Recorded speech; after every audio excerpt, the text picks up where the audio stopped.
താഴെ കൊടുത്തിരിക്കുന്ന സംഭവങ്ങളിലും അവയുടെ കാലഗണനയിലും തെറ്റായ ജോഡിയേതെന്ന് കണ്ടെത്തുക. 1. പാലിയം സത്യാഗ്രഹം 1947-48. 2. നിവർത്തന പ്രക്ഷോഭം 1935. 3. പട്ടിണി ജാഥ 1936. 4. ഗുരുവായൂർ സത്യാഗ്രഹം 1931-32. A 1, 3, B 2, 4, C 2, D 4. ഉത്തരം ഓപ്ഷൻ സി ആണ്. നിവർത്തന പ്രക്ഷോഭം 1935. നിവർത്തന പ്രക്ഷോഭമാണ് തെറ്റായ ഉത്തരം. പാലിയം സത്യാഗ്രഹം 1947-48. പട്ടിണി ജാഥ 1936. ഗുരുവായൂർ സത്യാഗ്രഹം 1931-32 ഇവയെല്ലാം ശരിയാണ്. നിവർത്തന പ്രക്ഷോഭം നടന്നത് 1932-ലാണ്. നിവർത്തന പ്രക്ഷോഭം നടന്നത് 1932-ലാണ്. പോർച്ചുഗീസ് കാലഘട്ടത്തിൽ നടന്ന ഉദയംപേരൂർ സുനഹദേവ്സിൻ്റെ 1599 അധ്യക്ഷൻ. A Joannes Gonsalves. B bishop Alexis de Menezes. C Garcia de Orta. D bishop ഹറ്റ്ല. ഉത്തരം ഓപ്ഷൻ ബി ആണ്. Bishop Alexis de Menezes. Portuguese കാലഘട്ടത്തിൽ നടന്ന ഉദയംപേരൂർ സുനഹദോസിൻ്റെ അധ്യക്ഷൻ ബിഷപ്പ് അലക്സീഡ് ഡി മെനസിസ് ആണ്. താഴെ തന്നിരിക്കുന്ന ഇന്ത്യയിലെ സാമൂഹിക പ്രസ്ഥാനങ്ങളുടെയും അവയുടെ സ്ഥാപകരുടെയും ശരിയായ ജോഡി ഏത്? 1. സത്യശോധക് സമാജം ജ്യോതിറാവു ഫുലെ. 2. ആര്യ സമാജം ആത്മാറാം പാണ്ഡുരംഗ്. പ്രാർത്ഥനാ സമാജം സ്വാമി ദയാനന്ദ സരസ്വതി. ഹിതകാരിണി സമാജം വീരേശ ലിംഗം. ഓപ്ഷൻ എ 1, 4 എന്നിവ ശരി. ഓപ്ഷൻ ബി 1, 3, 4 എന്നിവ ശരി. ഓപ്ഷൻ സി 2, 1 എന്നിവ ശരി. ഡി എല്ലാം ശരിയാണ്. ഉത്തരം ഓപ്ഷൻ എ ആണ്. 1ഉം 4ഉം ശരി. സത്യശോധക് സമാജം ജ്യോതിറാവു ഫുലെ, ഹിതകാരിണി സമാജം വീരേശലിംഗം ഇവ ശരിയായ ജോഡികളാണ്. താഴെ തന്നിരിക്കുന്ന ഇന്ത്യയിലെ സാമൂഹിക പ്രസ്ഥാനങ്ങളുടെയും അവയുടെ സ്ഥാപകരുടെയും ശരിയായ ജോഡി സത്യശോധക് സമാജം ജ്യോതിറാവു ഫുലെ, ഹിതകാരിണി സമാജം വീരേശലിംഗം. ആര്യസമാജ സ്ഥാപകൻ സ്വാമി ദയാനന്ദ സരസ്വതിയാണ്. ആര്യസമാജ സ്ഥാപകൻ സ്വാമി ദയാനന്ദ സരസ്വതിയാണ്. ആര്യസമാജം സ്ഥാപിതമായ വർഷം 1875-ലാണ്. ആര്യസമാജം സ്ഥാപിതമായത് 1875-ലാണ്. ആര്യസമാജത്തിൻ്റെ ആദ്യ യൂണിറ്റ് സ്ഥാപിതമായത് ബോംബെയിലാണ്. 10 തത്വങ്ങൾ ഏത് സംഘടനയുമായി ബന്ധപ്പെട്ടിരിക്കുന്നു? ആര്യ സമാജവുമായി ബന്ധപ്പെട്ടിരിക്കുന്നു. 10 തത്വങ്ങൾ ഏത് സംഘടനയുമായാണ് ബന്ധപ്പെട്ടിരിക്കുന്നത്? ആര്യ സമാജം. പ്രാർത്ഥനാ സമാജത്തിൻ്റെ സ്ഥാപകൻ ഡോക്ടർ ആത്മാറാം പാണ്ഡുരംഗാണ്. 1867-ലാണ് പ്രാർത്ഥനാ സമാജം സ്ഥാപിതമായത്. പ്രാർത്ഥനാ സമാജം അറിയപ്പെട്ടിരുന്ന മറ്റൊരു പേര് പ്രയർ സൊസൈറ്റി. ഇന്ത്യൻ സ്വാതന്ത്ര്യ സമരവുമായി ബന്ധപ്പെട്ട് പിൻതീയതി വച്ച ചെക്ക് എന്ന് ഗാന്ധിജി വിശേഷിപ്പിച്ചത്?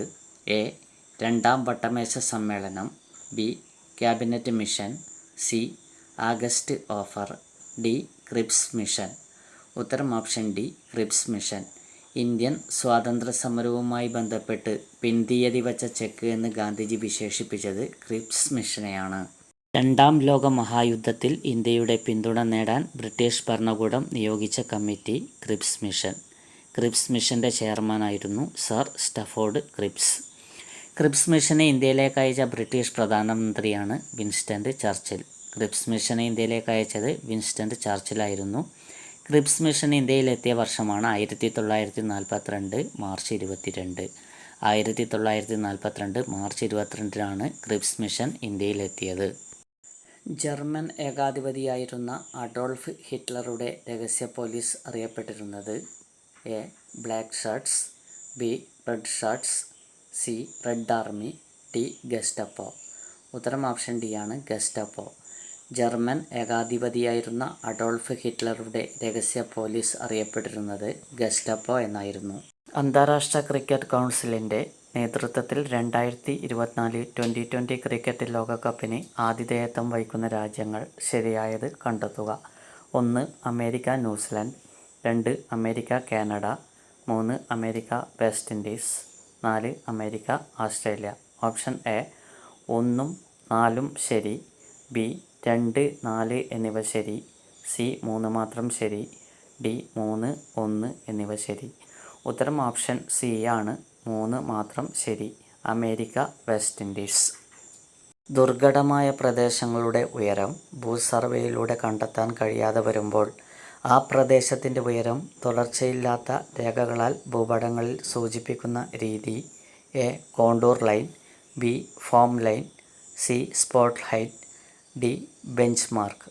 ഉത്തരം ഓപ്ഷൻ ബി ആണ്, ഫോം ലൈൻ. ദുർഘടമായ പ്രദേശങ്ങളുടെ ഉയരം ഭൂസർവേയിലൂടെ കണ്ടെത്താൻ കഴിയാതെ വരുമ്പോൾ ആ പ്രദേശത്തിൻ്റെ ഉയരം തുടർച്ചയില്ലാത്ത രേഖകളാൽ ഭൂപടങ്ങളിൽ സൂചിപ്പിക്കുന്ന രീതിയാണ് ഫോം ലൈൻ. ലിപുലേഖ് ചുരം ബന്ധിപ്പിക്കുന്ന പ്രദേശങ്ങൾ: A Uttarakhand Tibet, B Himachal Pradesh Tibet, C Sikkim Tibet, D Srinagar Kargil.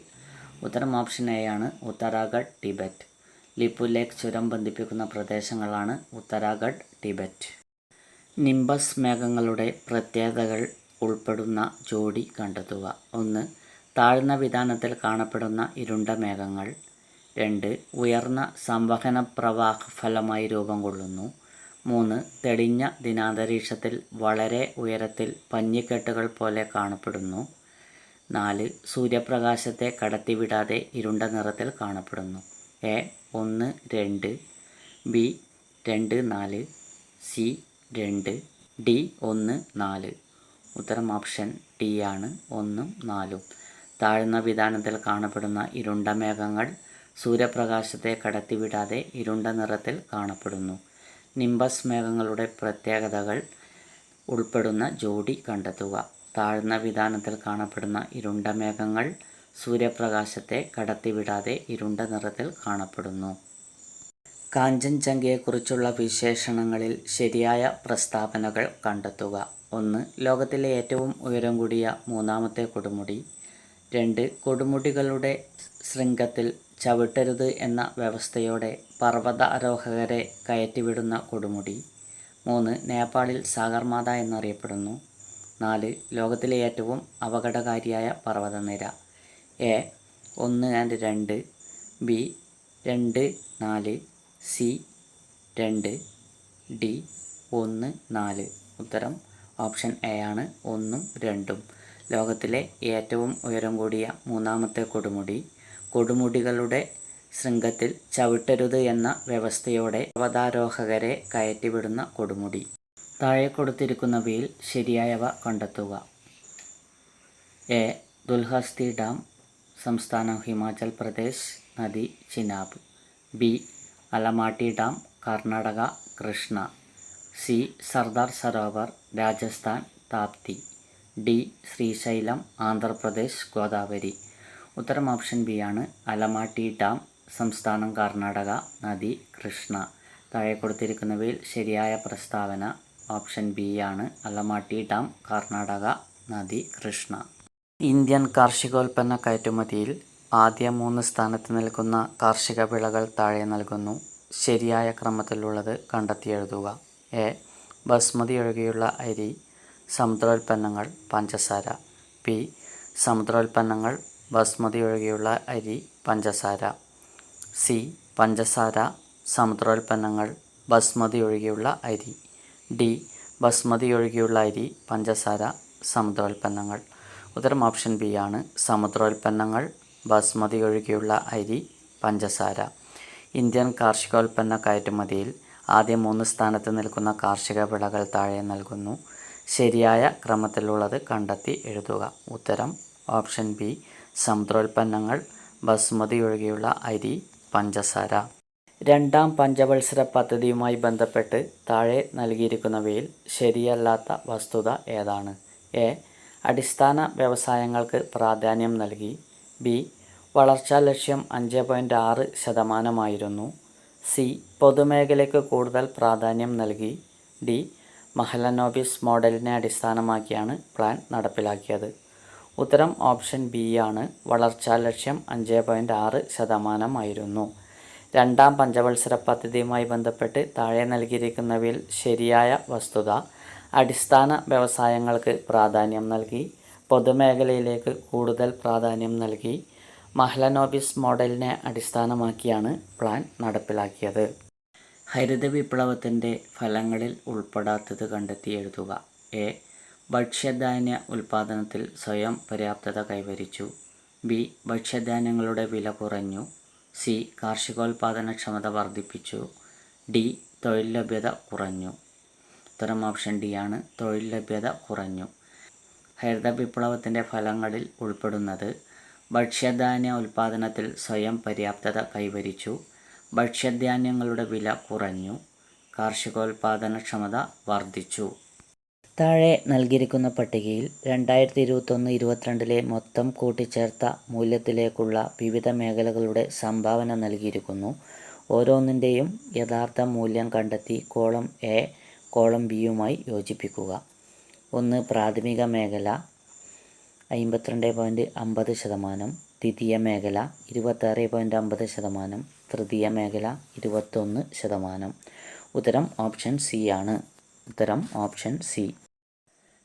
കേന്ദ്രമന്ത്രിസഭയുമായി ബന്ധപ്പെട്ട ശരിയായ പ്രസ്താവനകൾ ഏവ?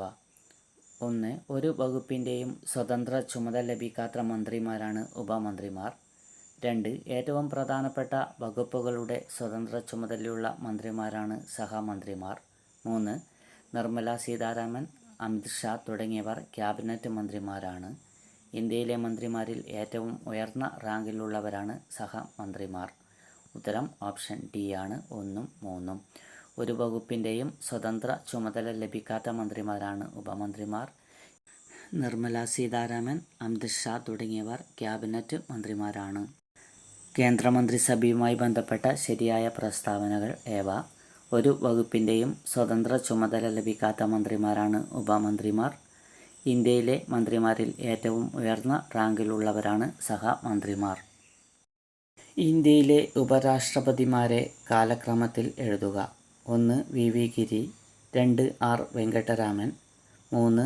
Jagdeep Dhankhar, 4. Mohammad Hamid Ansari. A. 1, 2, 3, 4. B. 1, 2, 4, 3. C. 1, 3, 4, 1. D. 2, 1, 4, 3. ഉത്തരം ഓപ്ഷൻ ബി ആണ്, 1, 2, 4, 3. വി. വി. ഗിരി, ആർ. വെങ്കട്ടരാമൻ, മുഹമ്മദ് ഹമീദ് അൻസാരി, ജഗദീപ് ധൻഖർ. ഇന്ത്യയിലെ ഉപരാഷ്ട്രപതിമാരെ കാലക്രമത്തിൽ എഴുതുക. 1. V. V. Giri, 2. R. Venkataraman, 3. Muhammad Hamid Ansari, 4. Jagdeep Dhankhar. ശരിയായ പ്രസ്താവനകൾ ഏവ? 1. ഐക്യരാഷ്ട്ര സംഘടനയിൽ ഇപ്പോൾ 193 അംഗരാജ്യങ്ങളും 2 നിരീക്ഷക രാജ്യങ്ങളുമുണ്ട്. 2. ഐക്യരാഷ്ട്ര സംഘടനയുടെ ആസ്ഥാനം ന്യൂയോർക്കാണ്. 3. ഐക്യരാഷ്ട്ര സംഘടനയുടെ സെക്രട്ടറി ജനറലായിരുന്ന കോഫി അന്നൻ ഗാനക്കാരനായിരുന്നു. 4. യുനെസ്കോയുടെ ആസ്ഥാനം പാരീസാണ്. എ. 1, 2, 3. ബി. 1, 3, 4. സി. 1, 2. ഡി. 1, 2, 3, 4. ഉത്തരം ഓപ്ഷൻ ഡി ആണ്, എല്ലാം ശരിയാണ്. ഐക്യരാഷ്ട്ര സംഘടനയിൽ ഇപ്പോൾ 193 അംഗരാജ്യങ്ങളും 2 നിരീക്ഷക രാജ്യങ്ങളുമുണ്ട്. ഐക്യരാഷ്ട്ര സംഘടനയുടെ ആസ്ഥാനം ന്യൂയോർക്കാണ്. ഐക്യരാഷ്ട്ര സംഘടനയുടെ സെക്രട്ടറി ജനറലായിരുന്ന കോഫി അന്നൻ ഗാനക്കാരനായിരുന്നു. യുനെസ്കോയുടെ ആസ്ഥാനം പാരീസാണ്. Okay, thank you friends.